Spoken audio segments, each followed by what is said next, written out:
जगातील शास्त्रज्ञ आणि काही भारतीय शास्त्रज्ञ असं म्हणत असतात की या 21व्या शतकामध्ये अन्नधान्य आणि पाण्याची टंचाई यांची तीव्रता या देशाला जाणवेल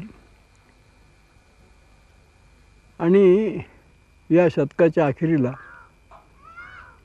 कित्येक लोक भूक बळी पडलेले असतील, पडत राहतील आणि पाण्याच्या शिवाय माणसं तडफडतील असं आज बोललं जातं आहे. कुठेतरी पाणी नाही म्हणून असंख्य गावांना टँकर्स न्यावे लागतात आणि वरकरणी खरं वाटतं. त्यातच लोकसंख्येचा स्फोट होतो आहे आणि देशाचं काय होणार अशी चिंता लागते. पण मी खरं सांगू का की देशाचा निसर्ग या देशाची खरी संपत्ती आहे. काही मोजके देश जगामध्ये आहेत की ज्यांना निसर्गाचे वरदान मिळालेलं आहे. आज भारतामध्ये पाण्याची टंचाई आहे, पण याची आपल्याला कल्पना नाही की भारताला दरवर्षी 400 दशलक्ष हेक्टर मीटर एवढं पाणी मिळतं. थोडं सोप्या भाषेत बोलतो की भारताचा नकाशा पसरा, कुठचाही किंतू मनात न ठेवताना त्याला पाकिस्तान जोडा आणि एवढ्या मोठ्या हद्दीवरती 1 मीटर उंच इतकं पाणी आपल्याला मिळतं. आजपर्यंत आपण कोट्यवधी रुपये खर्च केलेत. ह्या मोठ्या धरणामध्ये जवळजवळ 1,30,000 कोटी रुपये गुंतवले गेलेले आहेत. निरनिराळे प्रयत्न सुरू आहेत, पण कित्येकांना याची जाणीव नाही की निसर्गानं जे पाणी आपल्याला दिलेलं आहे 90% जास्त पाणी पावसातून आणि काही प्रमाणात हिमालय वितळतो ते पाणी मिळतं. आजपर्यंत कोट्यवधी रुपये खर्च करूनसुद्धा आपण जेमतेम 10% पाण्याचा वापर करू शकलो आहोत याची कित्येकांना जाणीव नाही. ते निसर्ग कमी पडलेला नाही, नेतृत्व कमी पडते ही या देशाची शोकांतिका आहे. तेव्हा या सगळ्या पार्श्वभूमीवर पाण्याची टंचाई जाणवेल हे खरं नव्हे, अन्नधान्याची टंचाई जाणवेल हे सुद्धा खरं नव्हे. कारण आज आपल्या देशाचं जे क्षेत्र आहे हे 329 दशलक्ष हेक्टर एवढं क्षेत्र आहे. म्हणजे जवळजवळ 33 कोटी हेक्टर एवढं आपलं क्षेत्र आहे आणि त्यातलं निम्मं क्षेत्र 175 दशलक्ष हेक्टर क्षेत्र हे पडीक किंवा खराब अवस्थेत आहे. ते पडीक नाही आहे, they are not waste lands, they are wasted lands असं माझं म्हणणं आहे. इस्रायलसारखं राष्ट्र जर एक नवा चमत्कार दाखवू शकतं तर आम्ही का दाखवू शकत नाही? जिथे एवढं पाण्याचं वरदान आहे आम्ही का करू शकत नाही? मला स्वतःला असं वाटतं या देशातील पाण्याचा थेंब आणि थेंब आम्ही अडवला, जागीच मुरवला. गाव का पाणी गाव में और खेत का पाणी खेत में अशा तऱ्हेचं एक नवं अभियान आम्ही सुरू केलं तर फार मोठ्या प्रमाणात हे क्षेत्र आम्ही उत्पादनक्षम करू शकतो. आमचं आज अन्नधान्याचं उत्पादन आहे हे 20 कोटी टनाच्या घरात आहे किंवा जरा जास्त आहे. आम्ही ते 40 कोटी टनावर नेऊ शकतो, त्याहीपेक्षा वाढवू शकतो. याचं कारण असं आहे की आज चीनपेक्षाही अधिक मोठं क्षेत्र अन्नधान्याच्या किंवा पिकासाठी भारताकडे उपलब्ध आहे. पण आमची जमिनीमध्ये आम्ही जी पिकं घेतो त्यांची सरासरी काय? अन्नधान्याचं विचाराल तर एका हेक्टरमध्ये भारतात 1950 किलो एवढं अन्नधान्य मी घेतो. त्याच्या विरोधात चीनमध्ये एका हेक्टरला 4000 किलो उत्पादन काढतात. अमेरिका, कॅनडा, ऑस्ट्रेलिया या देशात 5000 किलो आणि जपानमध्ये 6000 किलो काढतात. आणि ज्या महाराष्ट्राला मी प्रगत राज्य म्हणतो त्या महाराष्ट्रामध्ये देशाची सरासरी 1950 किलो आणि महाराष्ट्राची सरासरी 1000 किलोपेक्षा कमी ही आपली अवस्था आहे. जर आम्ही पाणी चांगल्या तऱ्हेनं अडवलं, जमिनीची धूप थांबवली, हा सुद्धा फार मोठा प्रश्न आहे. हे सगळे जे क्षेत्र आपण पाहता हे उजाड, आमचे सगळे सिंहगडासारखे पर्वत पाहता, डोंगर पाहता, आज तिथे झाडं ठेवली नाहीत, सगळी झाडं नाहीशी झाली. उन्हामध्ये सगळे डोंगर तापतात, माती तापते जेव्हा पाऊस पडतो तेव्हा सगळी माती खाली वाहून येते.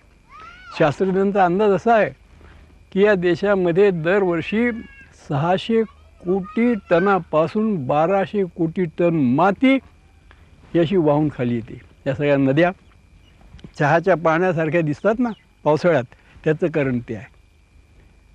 आणि किती माती वाहून जाते, शास्त्रज्ञांनी असा आकडा काढला आहे की एवढी माती जर आम्ही वाचवू शकलो ना तर आणखी 5 कोटी अन्नधान्य आपण अधिक निर्माण करू शकू अशी परिस्थिती आहे. जरा माती आणि जमीन ह्यातला फरक जरा लक्षात घेतला पाहिजे. हे सगळं जे मोठं क्षेत्र आपल्याला दिसतं ना, ही सगळी जमीन आहे. पण ज्या जमिनीमध्ये जीवाणू निर्माण झाले आहेत की जे ती जमीन उत्पादनक्षम ठेवतात, त्याला माती म्हणतात. आणि असा 1 इंचाचा मातीचा थर तयार करण्यासाठी निसर्गाला 500 ते 1000 वर्ष लागतात. आणि अशी ही अत्यंत बहुमोल माती इतक्या मोठ्या वेगानं जर वाहून जाणार असेल तर आज आम्हाला ते जाणवत नाही, पण येणाऱ्या संबंध पिढ्यांचं आम्ही नुकसान करतो. त्यांचं नुकसान करून आम्हाला जगण्याचा अधिकार नाही. हा वनराईचा जो विचार आहे ना, हा सगळा ह्या निसर्गाशी कुठेतरी असा मिळता जुळता निसर्ग वाचवणारा हा सगळा विचार आहे. आणि जेव्हा मी भारताचा विचार करतो, अरे ह्या देशातलं दारिद्र्य कसं जाणार, ह्या देशाची अन्नधान्याची समस्या कशी सुटणार, ह्या देशाची पाण्याची समस्या कशी सुटणार. मला असं वाटतं की पाण्याची समस्या आपण सोडवू शकतो. इतकंच नव्हे तर आपल्या देशाची काळजी घेऊन आपण काही तानेनं मरणाऱ्या राष्ट्रांनासुद्धा वाचवू शकतो. हे या देशाचं सामर्थ्य आहे. अन्नधान्याची टंचाई या देशात पडू शकत नाही. आम्हाला लागणारं अन्नधान्य हे तर आम्ही निर्माण करूच, पण अन्नधान्य वाचून मरणारे जे देश आहेत त्यांना वाचवण्याचं कामसुद्धा हा भारत देश करू शकेल. अर्थात मला हे आज स्पष्ट केलं पाहिजे की आजपर्यंत लोकसंख्येवर नियंत्रण करण्याचं काम ज्या वेगानं आणि ज्या निर्धारानं होणं आवश्यक होतं ते मी केलेलं नाही. याच्या पुढे अधिक लोकसंख्या वाढून चालणार नाही, हे आम्ही स्पष्ट केलं पाहिजे. अत्यंत कठोरपणानं हे काम केलं पाहिजे. त्यासाठी हुकुमशाहीची गरज नाही. केरळने हे राज्य दाखवून दिलेलं आहे. लोकशाही राज्य आहे. आणि आज केरळमधल्या लोकसंख्या वाढीचा वेग हा दर 1011 इतका आहे. ज्या चीनमध्ये हुकुमशाही आहे तिथला लोकसंख्या वाढीचा वेग 11,000 आणि केरळमधला सुद्धा 11. आपण सगळ्यांना साक्षर केलं, त्यांना जाणीव दिली.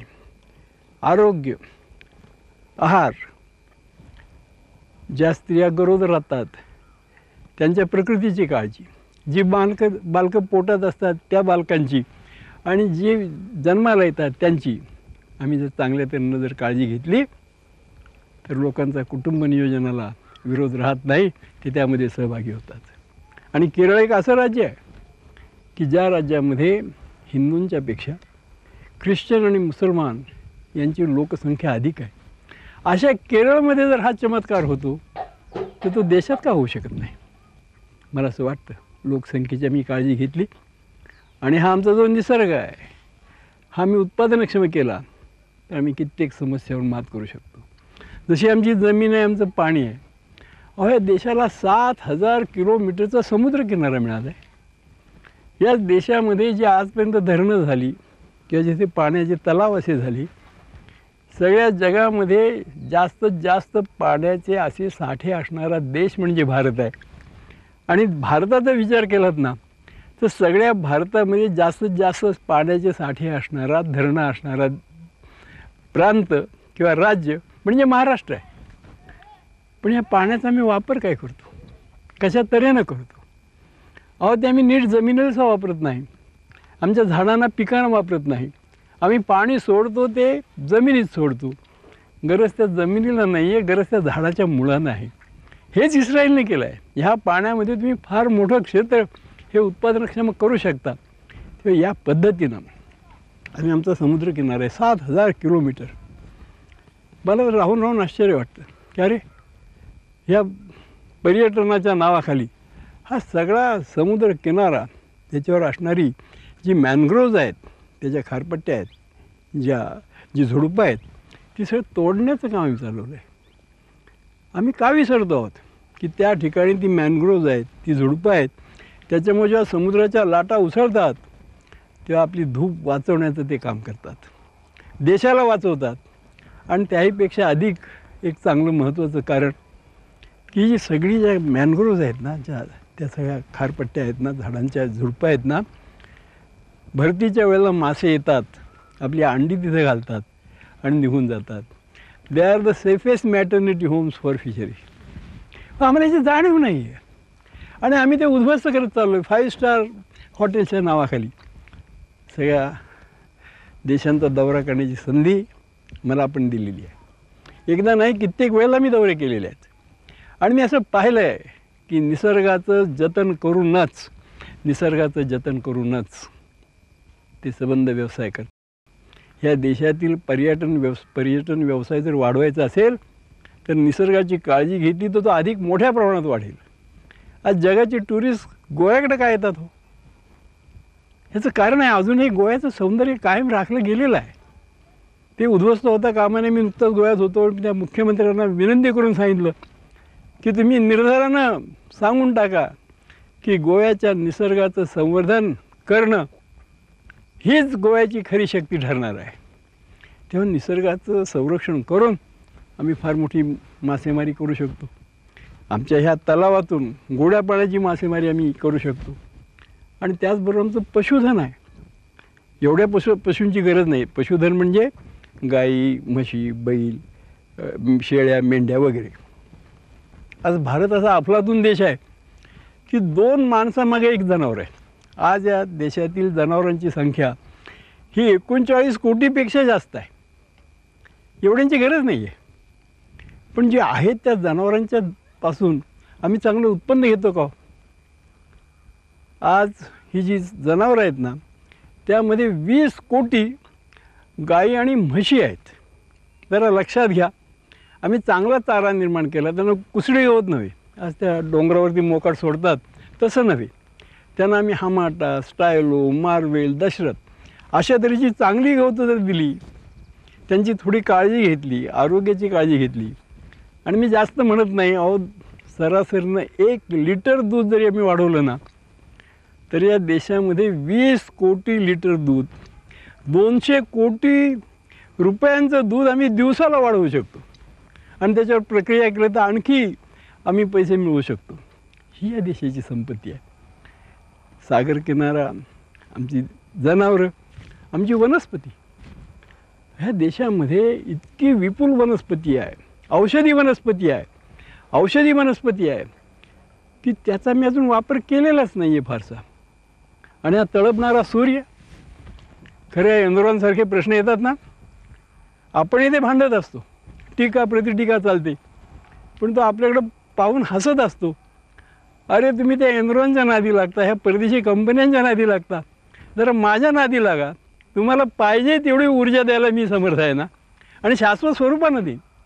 मला असं वाटतं की हा सूर्य असेल, ही जनावरं असतील, हे पाणी असेल, ही जमीन असेल, या देशातील वनसंपदा असेल, आणि या देशातील माणूस, ही आमची संपत्ती आहे. आणि त्यांना जर आम्ही उत्पादनक्षम केलं, आज काही प्रमाणात आम्ही उत्पादनक्षम केले, पण पूर्णपणे जर आम्ही त्यांच्यापासून ही निर्मिती निर्माण केली, तर देश या सर्व जगामध्ये एक सामर्थ्यवान देश ठरू शकतो, प्रभावी देश ठरू शकतो, तो आत्मनिर्भर होऊ शकतो.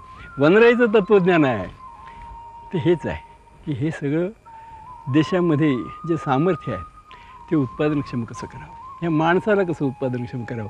अरे इथे ही बेकारीची चिंता, दारिद्र्याची चिंता ही राहू शकत नाही, असा माझा विश्वास आहे.